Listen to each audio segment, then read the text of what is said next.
Welcome to episode 0031 of Gary's Glorious Golden Nuggets. And today we have Jonathan Bordan, aka Dr.B, a rapper from Canada. He has a wonderful Spotify doing over 10,000, almost 12,000 downloads a month coming off of your records there. He's working towards producing his first solo album in 2024. And when he's not busy doing music, he's actually working on a degree in forensic psychology, as well as creating a musical theater production that will incorporate tap dance and orchestral music. So this guy is a man of many talents, many trades. And as a digital entrepreneur, we are going to be benefiting from his experience and knowledge of the processes in being an entrepreneur. So let me welcome you, Dr. B. Hey, how are you doing?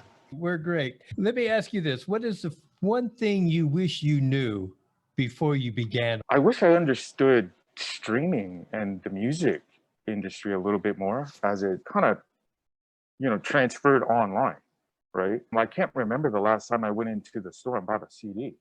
You know what I mean? I wish I had more information about that and how it works and how you're going to get paid. It took me a while to figure that out. I had to do my own research. It's a little tricky on, everything is digital, so how do you really promote this, right? I mean, 15 years ago, we would do a lot of street promotions and really get on the ground and talk to people and try to put something in their hand, whether it was a flyer or a CD or a mixtape or a t-shirt, something. And I thought that you're building more solid relationships by talking to somebody like that. But in the digital world, so fast and quick and everybody's swiping left or right or moving on, it's a little tricky to figure that out and build relationships in that way. I mean, it definitely can be done, but I think most people, it takes some time to kind of figure that out. Like, how do I really, if you have 10,000 followers on any platform, how do I really capitalize? And just because they're followers, that doesn't mean they're buyers. Doesn't mean they're going to spend money on whatever it is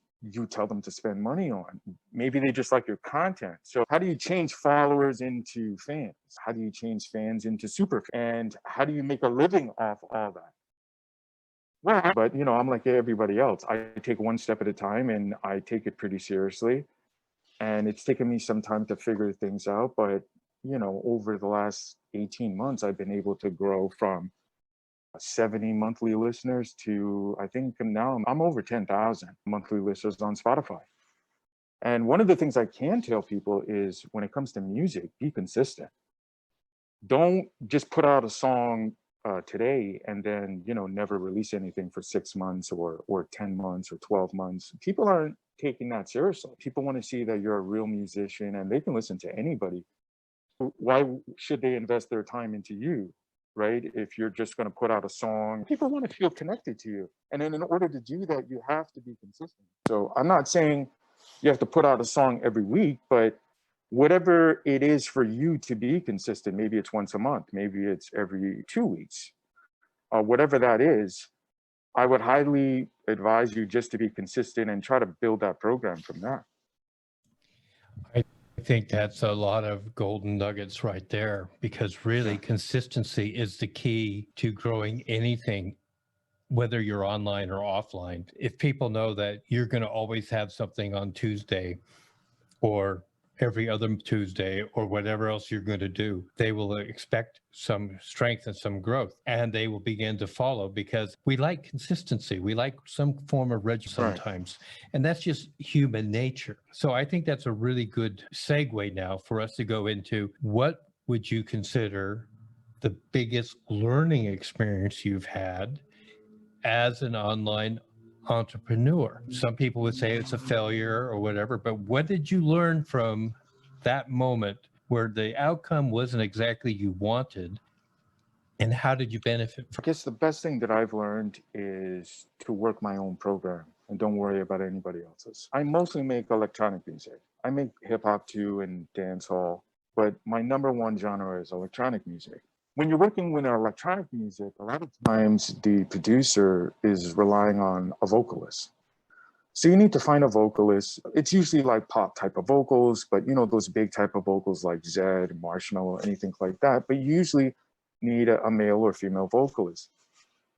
And I've realized that I've had plenty of people contact me and say, Dr. B, I love your stuff. I'd love to work with you. I'm an up and coming vocalist. You know, I'd love to do a song.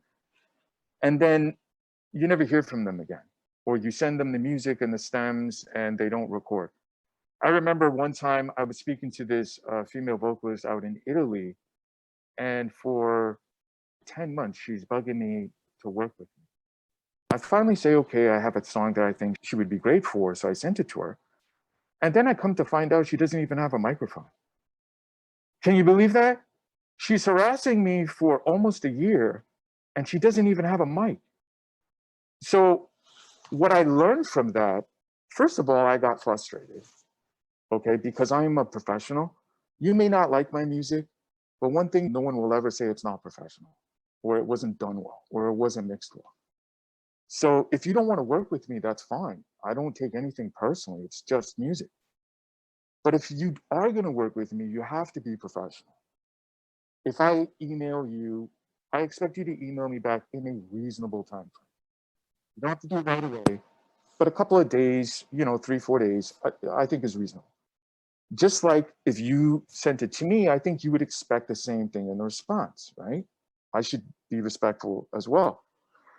And that frustration, I got pissed off a couple of times. I didn't say anything to them, obviously. I was very professional, but I've realized that, you know what, at the end of the day, I'm the artist, not them. They're featuring on my song. So fuck them. That was my attitude. I'm like, you know what, just screw this. I'll do it myself. So some songs, I sang the vocals myself. I'm a good enough vocalist, I was able to do it. I ended up reaching out to other people on different platforms, and I was able to control the situation from a point of view where I knew if I sent it to them, they would do the work, I would pay them X amount of dollars, and they would send it back. That's what I meant by control the situation. I don't mean like control. I just meant that if I'm working with this artist, I know they're going to be professional, and I will pay them, and then they will send it to me back, and I will mix it, and then I will be able to get the song out, and then my fans can listen to it. And that's what I've realized. I'm the artist, not them. I'm in control, not them. I can control my own destiny, not anybody else. All I need to do is look at this from a different point of view. And if this song needs a vocalist, change it. Just switch the drums around, get some samples, you know, figure it out. Now all of a sudden I can release the song. And by doing that and that consistency, your fans, I mean, obviously the fans and listeners don't know what's going on behind the scenes, but all they're hearing is great music coming out. And that's what I need to do. I need to be consistent. I need to be professional. And they're responding in a way where they're saying, hey man, we really like this. My streams are going up. I'm getting bigger checks from Spotify now. And I would encourage everybody else to do the same thing. And what I mean by that is work your own program. Whatever your program is, figure it out and work your own program. Forget about the guy on Instagram who's doing 10 billion streams of this and that, or the female vocalist who's the #1. Forget about it. Just do you. You're awesome. You're amazing. You know how to play the piano just as good as these other people. You don't have to be Picasso. It just has to sound good. You know what I mean? You just got to put some notes together. And when I figured that out, I realized, man, this isn't that complicated. I could do this. Do you know what I mean? Like, I need training just like anybody else. So I constantly, on a daily basis, I take piano lessons, drum lessons, finger drumming lessons, and I get better and better every day. I'm learning more complicated patterns. I'm practicing 132 notes on a regular basis. I'm hitting the pad so fast, I'm sweating. But that's what it is. Anything worth doing requires time. Ladies and gentlemen, you just heard a lot of golden nuggets, and if success leaves clues, you've got a lot of, you think you have a great idea, but then you find that it's really not. And you start to explore, because it's a big world, this digital world. It's not what you think it is when you stepped in. And you start to discover you. And it's almost like a spiritual adventure, if you will. It's the hero's journey for certain. But along the way, you find your path. You find the outcome. And the dragons just kind of begin to vanish. And there you go. You're on this marvelous adventure. So Yeah. enjoy it. Have fun. So Yeah, you should enjoy the process. So what resources do you count on to assist you as you progress through this digital world? Resources. Well, I use the internet just like anybody else. I like to read a lot. So I try to pick up some books and expand my mind and my point of view. I have certain friends and associates that I can always call for some advice and say, hey, I was thinking of this or that. What do you think? People that I really respect their opinion. And more importantly, don't go to a yes man or a yes woman. If you have something serious, and even if it's your spouse, but if your spouse is the one person in the world that will tell you, or your partner, that's horrible. Don't do that. Don't, like, are you crazy? Don't do that. But you want them to tell you that. And you want them to also tell you, that's amazing. I believe in you. You could do this. Right. So not everybody has that, I know, in their home, but if you have that type of person in your life that you can really rely on their respect, I think that's a blessing. You start asking other people questions. I would advise anybody to do your own research and play devil's advocate. Don't just look for something that will only enhance or emphasize your point of view. Look for the downfalls, right? Look for the long-term strategies. Look for the things that they're not telling you. Think of the questions that they should really be asking you, or you should be asking, but no one else is asking those questions. And then see if those answers make sense, if they're relevant or not. Just because those questions are being asked, that doesn't mean it's relevant, right? Doesn't mean it's a bad answer. But I think you should ask the question. I really appreciate that answer because I think it's really important. But at the same time, as much as we need to have the truth tellers in our life to tell us the absolute unvarnished truth and to tell it to us with love, we also need to get rid of the people who want to protect us from failure. The people say, oh, you don't want to do that. I mean, that's kind of, nobody really understands what's happening there. Those people have to be kind of like, thank you very much for being here. But as I exercise the law of attraction, you're going to vanish from my life and other people will replace you who will be more in line with what I need. Right. I totally agree. My parents were those type of people. I grew up really physically abused, my brother and I, and they weren't the encouraging type. They were the type of people that would tell you, just do what I say because I said to do it. They wouldn't explain anything. They didn't teach us too much. My dad taught me a lot about being a man and being mature. He taught me a lot about honor and respect, ironically, right? Because I don't think hitting your kid inspires honor. But at the same time, I only got his messages when I was older, like when I was 27, 28. It was like a switch that went off in my head. So I totally understand what you mean by that. But yeah, my parents were those type of people. They did teach me some good things, but for the most part, I could have used some of that encouragement, some of those, you could do it. I know you want to go to medical school. You could do it. I believe in you. We'll keep trying, Instead, my dad wanted me to be a computer programmer. I hated computers. I did 2 semesters, flunked out. I spent $12,000 and I got nothing out of it. So, but now I'm in school to be a psychologist, so it's okay. Well, very good. So let me ask you this. If you could identify 3 people, 3 books, authors, programs, 3 pillars, something along there, what have you found the most helpful along this digital journey? 3 pillars. Any 3 people? Okay. I will give you 3 people that I feel really changed my path for the positive. First of all, it was my wife, Ellie. Second was Kato, the producer, who I don't know personally, just somebody I used to follow on Instagram. And thirdly, I would say Machine Gun Kelly. Number 1, my wife. I'll explain. Ellie, to me, is one of the best human beings on the planet. Her soul, her heart, she's the one that taught me about compassion. When we met when we were super young, I was like 18. And I didn't understand compassion. I was never taught compassion. And this family embraced me with so much love. Her whole family, they're Greek, they're beautiful people, changed my course of life. Fast forward to the present, she has always been my champion, telling me I can do anything and everything.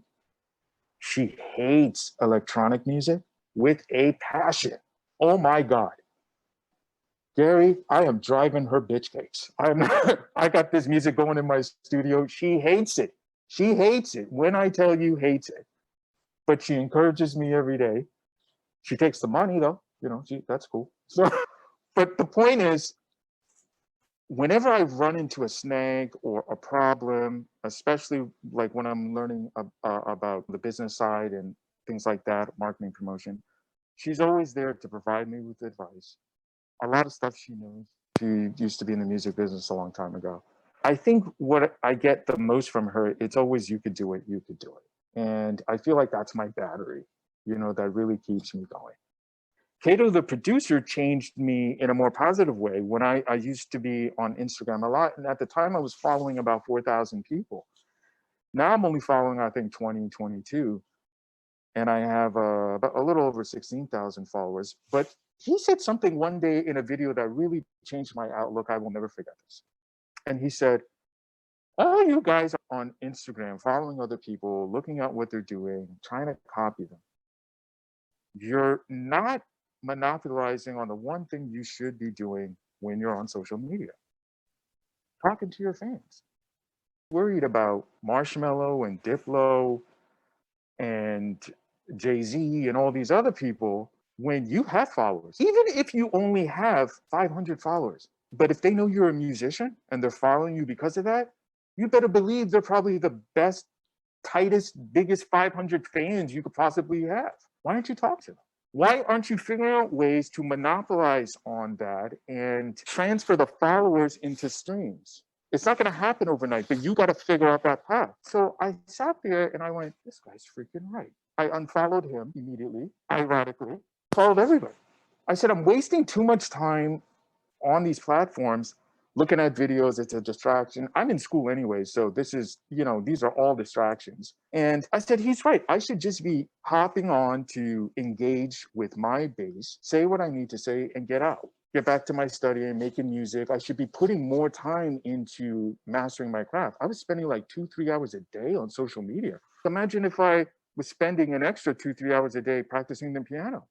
So that's what I did. From that point on, things went like this. Things changed drastically. I swear to God, drastically. Drastically. Because my focus, and I also think it was my energy, like I just would engage with my followers. They would say, Doc, I love your new song, put up the emojis. And I would say, great, thank you so much. I appreciate you. I love you. Hop in, hop out. I would share my new snippets of new releases, but because I was pumping them out so much, it was exciting. It's always like, oh, it's another one, it's another one, it's another one, it's another one. They're still working on, the last 3 singles that I dropped 3 weeks ago. So when I started doing that, things changed drastically, drastically. And thirdly, I would say Machine Gun Kelly, ever since I heard him start doing rock music and playing the guitar, I remember this guy when he was signed to Bad Boy Records and he's doing like this Dirty South type of rap. He's a completely different person.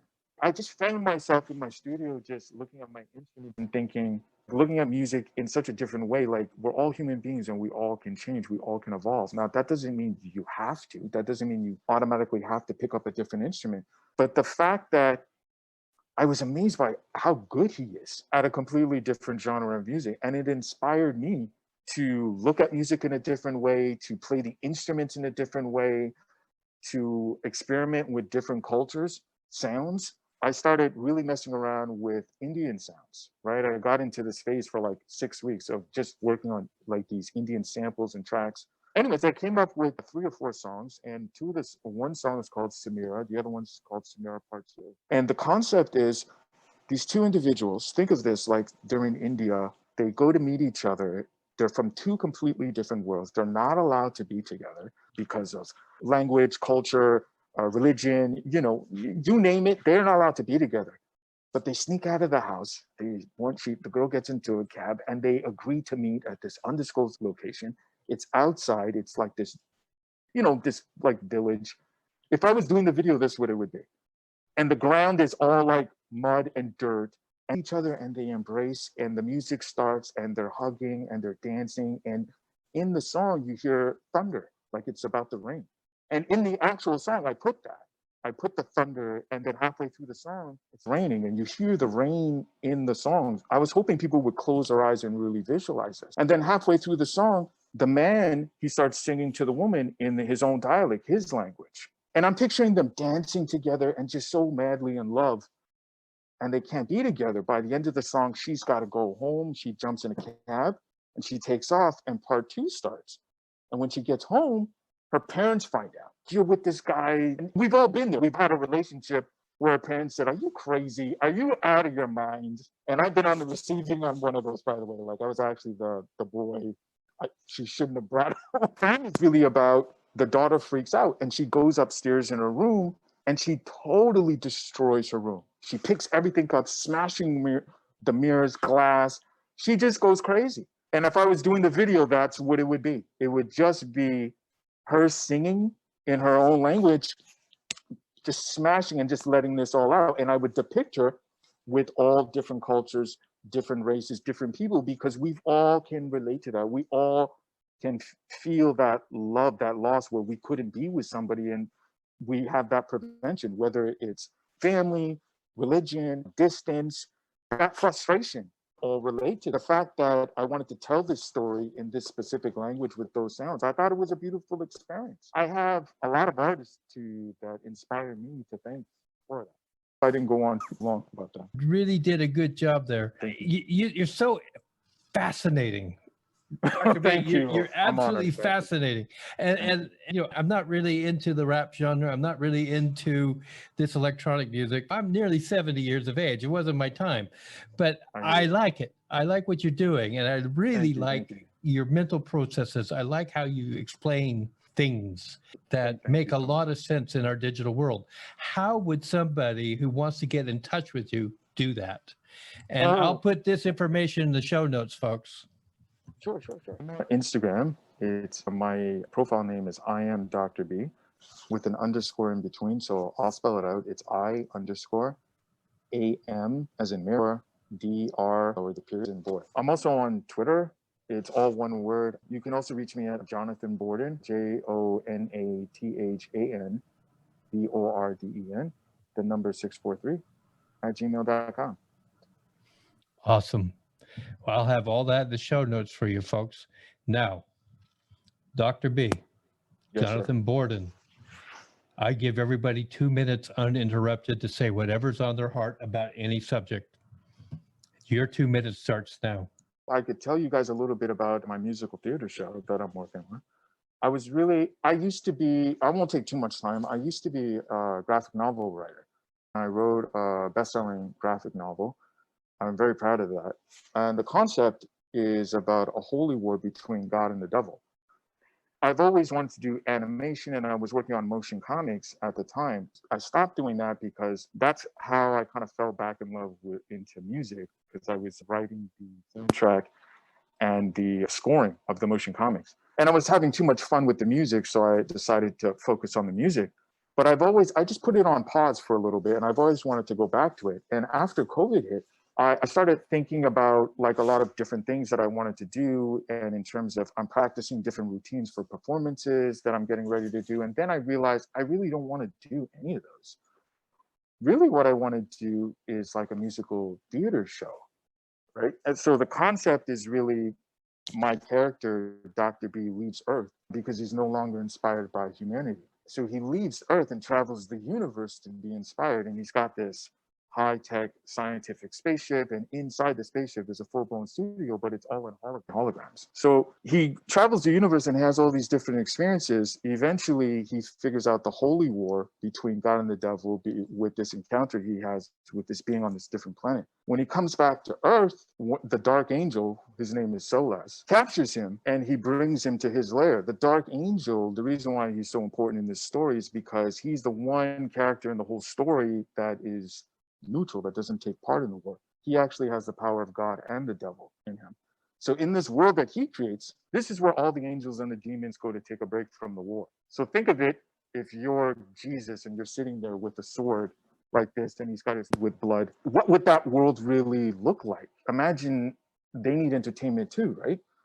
So that he ends up kidnapping my character and he becomes a slave for Soulless. And his job is to entertain the angels and the demons for all time. That's how the story will end. Now, throughout the whole show, the show is a combination of contemporary dance, ballet. There's interpretive dance. There's also in the intro of the show, we're starting off with speed painting, and it's set to my music Shakespeare. So it's meant to.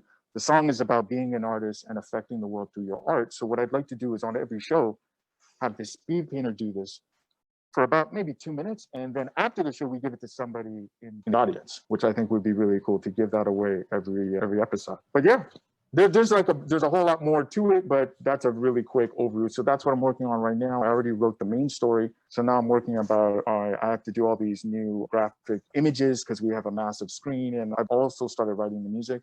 So yeah, I'm hoping to debut it in Toronto Music Theater. Thank you so much for sharing all of that. Ladies and gentlemen, he has just pretty much told you that in the digital world, it's unlimited. Whatever your mind can conceive and believe, you can achieve here. And you then can bring it into the real brick and mortar world and make it a reality for other people. So ladies and gentlemen, thank you very much for attending. Thank you, Jonathan, for sharing with us today. Thank you for having me.